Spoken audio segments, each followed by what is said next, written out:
Listen carefully and answer questions 1 to 3. Good morning. How can I help you? Yes, hello. I'm going away on holiday next month and I was wondering if you could give me some advice about traveller's checks. Yes, of course. Where are you off to? Anywhere nice? To France, to Paris for a week. Oh, lovely. So how many checks would you like to order? Well, before I do, are they the best option, traveller's checks? Well, they're certainly safer than taking cash. If they get lost or stolen, they can be replaced, usually within 24 hours. It's a good idea to have a small amount of cash, though, for snacks and taxis, that sort of thing. Yes, that's what I was thinking. What about my credit card? Are there any charges for using it abroad? No, it's debit cards that get charged for ATM withdrawals, not credit cards. And remember, anything you buy with the card might be covered by insurance. So if something you buy turns out to be faulty or... Before you hear more of the conversation, you have some time to look at questions 4 to 10.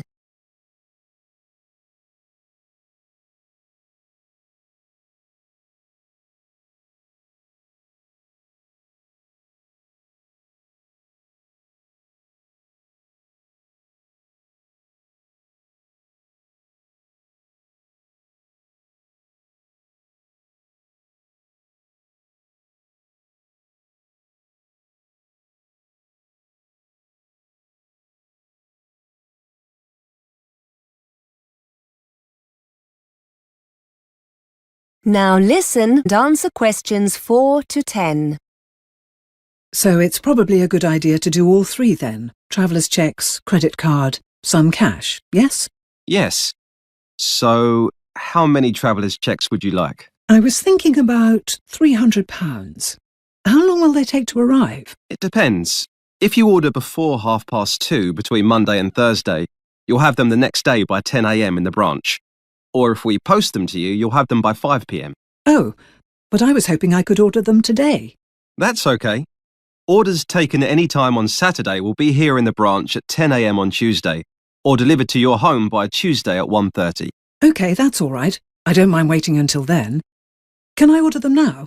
Yes. Have you got an account with us? Yes. Here's my credit card. Thanks. Let's just log in and I can place an order for you. Could you confirm your date of birth?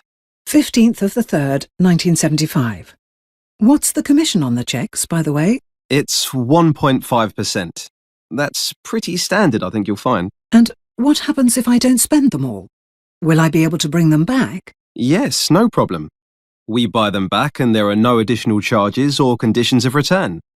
So, would you like me to go ahead and place an order? Yes, please. Would you be coming in to collect them? I don't think I'll have the chance to come into the branch on Tuesday. Could you send them to my house? No problem. Can I just check your address? 54 Tavistock Road? Yes, that's right. Postcode CB1 3LR? That's it, yes. OK. So that's £300 worth of travellers' checks. Yes, please. Now, what about euros? Would you like to order any? No, thank you. I still have some at home from the last holiday. I forgot to change them at the airport when we got back. I was going to give them to our daughter, but I'll treat myself for a change, I think. Good idea. So, £300 in travellers' checks. Could I ask you to sign here to confirm the order? Thank you. OK, that's done for you. Your checks will be with you by 1:30 Tuesday. Someone will need to be at home to sign for them. Will that be OK? Yes, I'll be at work, but my husband will be in. Is that OK? Yes, that's fine. Have a lovely holiday. That is the end of section 1. You now have half a minute to check your answers.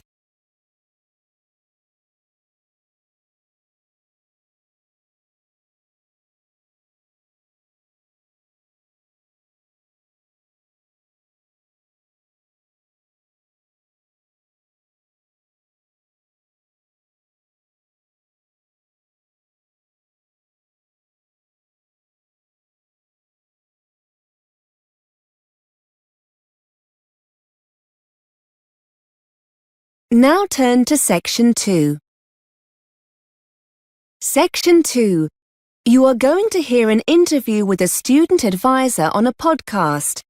The advisor is giving financial advice for overseas students going to the UK to study at university. First, you have some time to look at questions 11 to 15.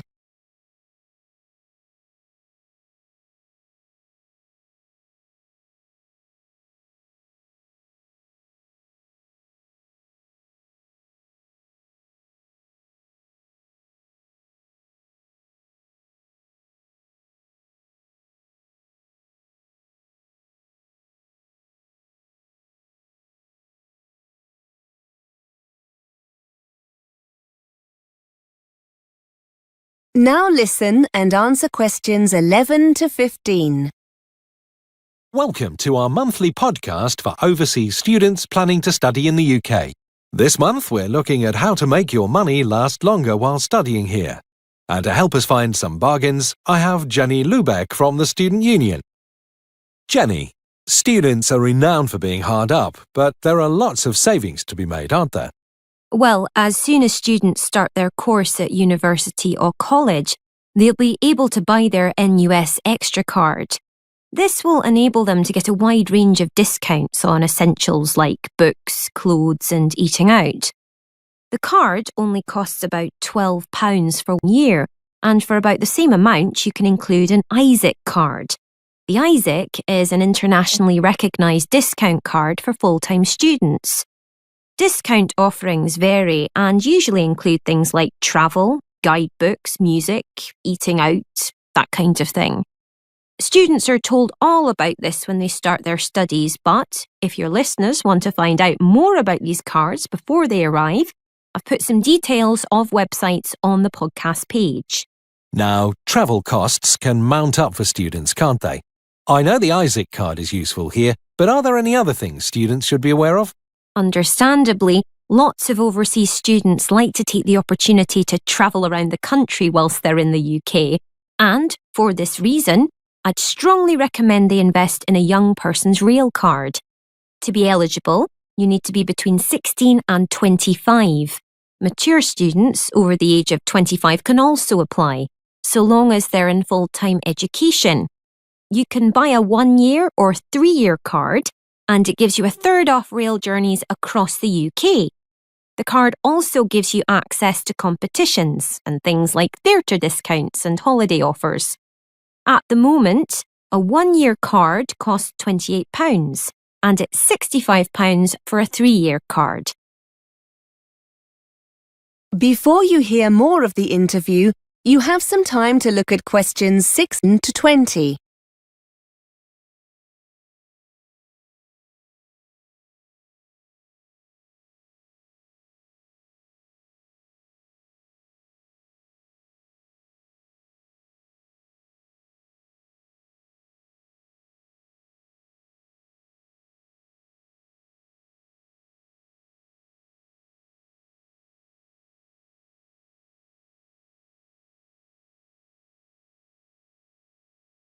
Now listen and answer questions 16 to 20.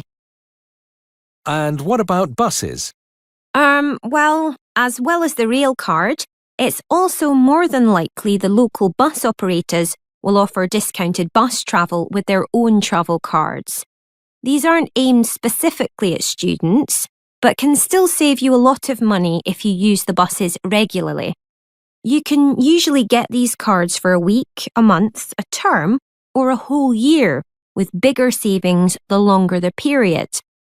Another advantage of these cards is that, as well as making it cheaper to commute to and from university, you'll also find them very handy free transport whenever you need to do some shopping or visit friends in your area. Are there any cultural things that students coming to the UK might not be aware of that can save them money? Some overseas students are surprised by the amount of recycling that goes on in the UK and how much money can be saved in the process. There'll be a roaring trade in used course books in the Student Union on campus. Lots of students who were on the same course as you the year before will be selling their books at the end of their course. They'll be a lot cheaper than buying them new. Off campus, you'll find lots of charity shops in your local town centre, with a good selection of novels. and you'll often get some really nice clothes, CDs and DVDs that people have donated, and all at very cheap prices. Of course, shopping in this way means you're contributing to a worthwhile cause as well. And check your local paper frequently for car boot sales. Car boot sales are a very British style of market, where private individuals come together to sell home and garden goods. In fact, they're a great way of recycling some of your own unwanted stuff and can help you make some money in the process. Finally, there are websites and mailing lists where local people offer up items they no longer want for free, as long as you agree to collect them. That is the end of section 2. You now have half a minute to check your answers.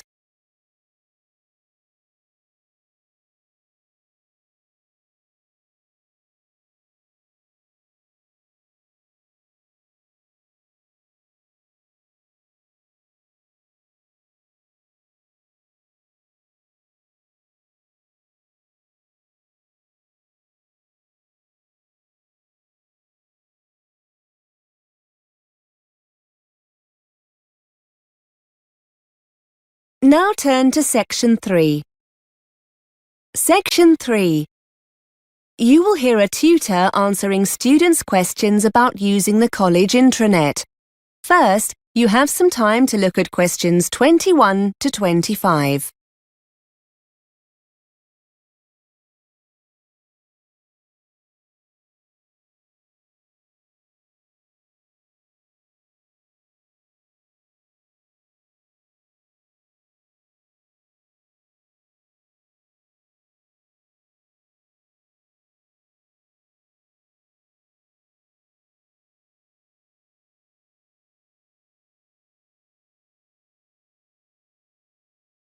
Now listen and answer questions 21 to 25. Hi everyone. I know you have lots of questions about the college intranet. My inbox is full of messages. I thought it would be quicker and more useful to come in and talk to you rather than respond to all the messages. I'm happy to answer, or try and answer, any questions you have about how to use it when we'll be making things available online. I'm the ICT champion for the department, so hopefully I'll be able to help. Yes, Mark, fire away. Can you tell us when the assignments are going to be put online? If you're talking about your second assignment, that should be on already. I uploaded it last Monday. Wait a minute, let me check the schedule. Here we are. No, tell a lie. It was the following day, the 14th. Tuesday, the 14th of October. Have you logged into the intranet yet? No. If the assignment's there, I'll download it after we've finished. Are you putting all the assignments up? Yes, I've been waiting for your subject tutors to email them to me. As soon as I have them all, I'll put them online. There's a deadline of the 24th of November. All course assignments need to be online by then. That's college policy for all staff, so they'll be there then for sure. Will there be anything else? Timetables, trip information, that kind of thing? Only there wasn't much online for our course last term. I know, but we're making more of an effort this time. We'll be releasing your marks for the first assignment soon. That'll be the 17th of November. You'll find them in your My Grades area. Again, the timetables are already there, Mark. You need to log in. I made these available at the beginning of term in September. According to the schedule here, the booking forms, for those who want to go on the Belgium trip, will be available next week on the 29th of October. So don't forget to check then. You need to get these back to us quickly if you want to go. The trip's coming up soon, isn't it? Let's see. Yes, the 19th of November. Now remember, there are lots of learning materials on the intranet as well. Quizzes, web links. Before you hear more of the conversation, you have some time to look at questions 26 to 30.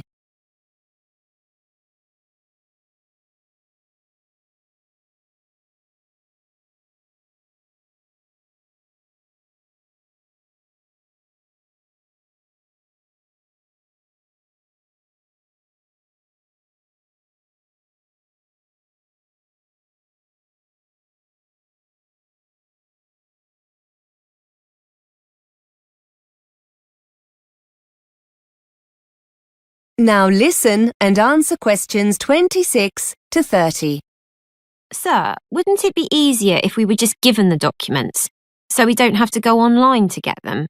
I know it seems a little frustrating, Claire, but we're doing it this way for a good reason. We're trying to cut down drastically on the amount of paper we get through. I'm afraid that students are always losing documents we give out in class. So we've decided to stop doing this. You have a limited printing allowance, which means you'll probably be more careful with any documents you have to print off. Besides, it means you'll always know where the information is when you need it. If you're at home and you forget an important date or need a document urgently, you can always log into the intranet and get it. You said something about quizzes, sir. Yes, we've had permission from the exam board to put some of their past papers online in an interactive form. That means you'll be able to get answers immediately with some feedback. They'll make a nice change from using the paper copies. Most of them are already online, and I'll be putting the rest on over the next couple of weeks. As I said, they're authentic past papers, so you'll get a really clear idea of your progress. Just to let you know, the technology tracks your scores, so your tutors will be able to tell who's having problems and what areas of the syllabus you might need help with. So it's definitely worth spending some time doing them.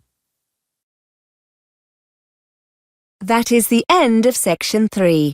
You now have half a minute to check your answers.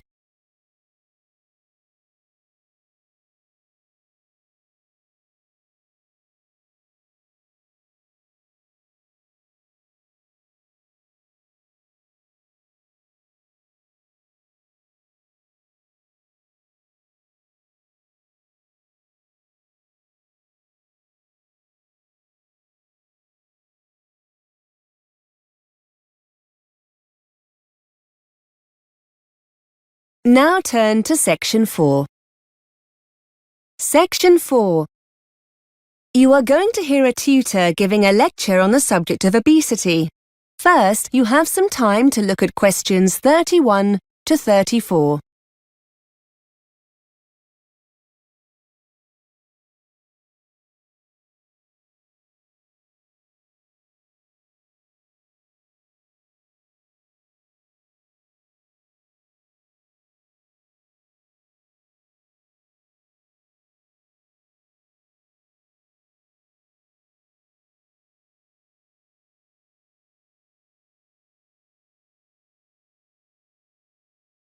Now listen and answer questions 31 to 34.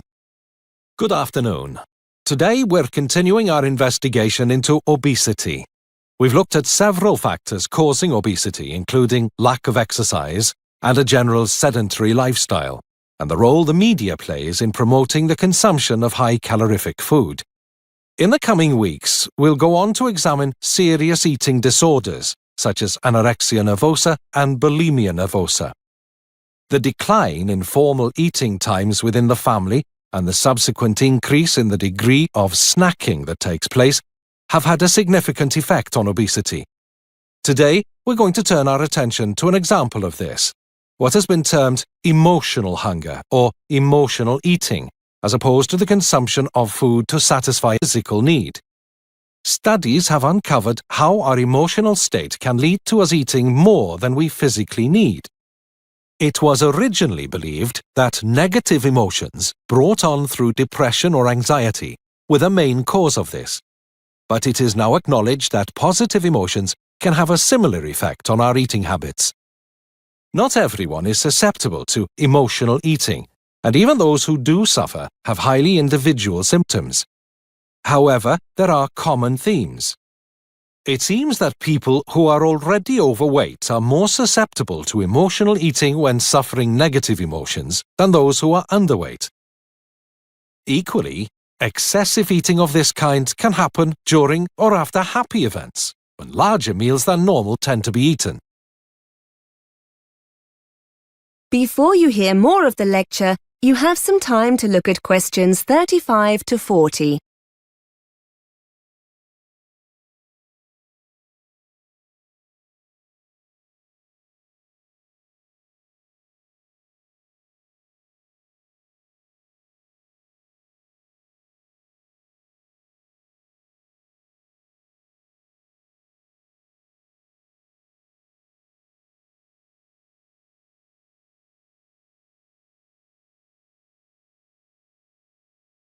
Now listen and answer questions 35 to 40.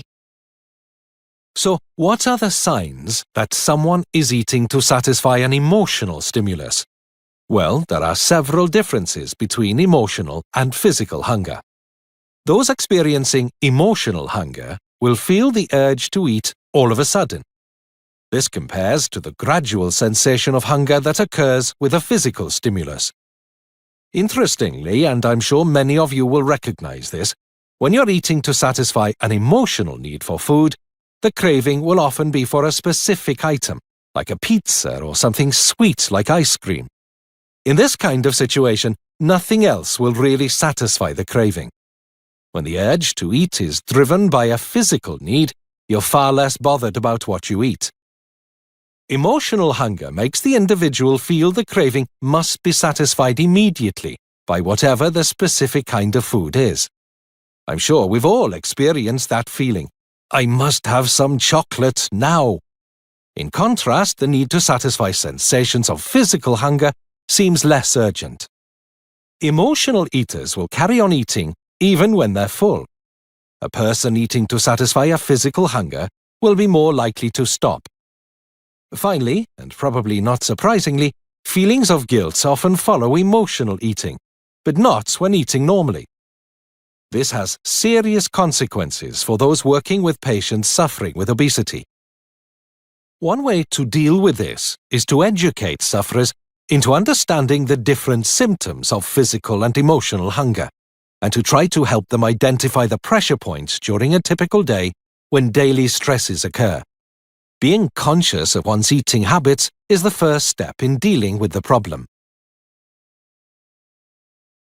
That is the end of section 4. You now have half a minute to check your answers.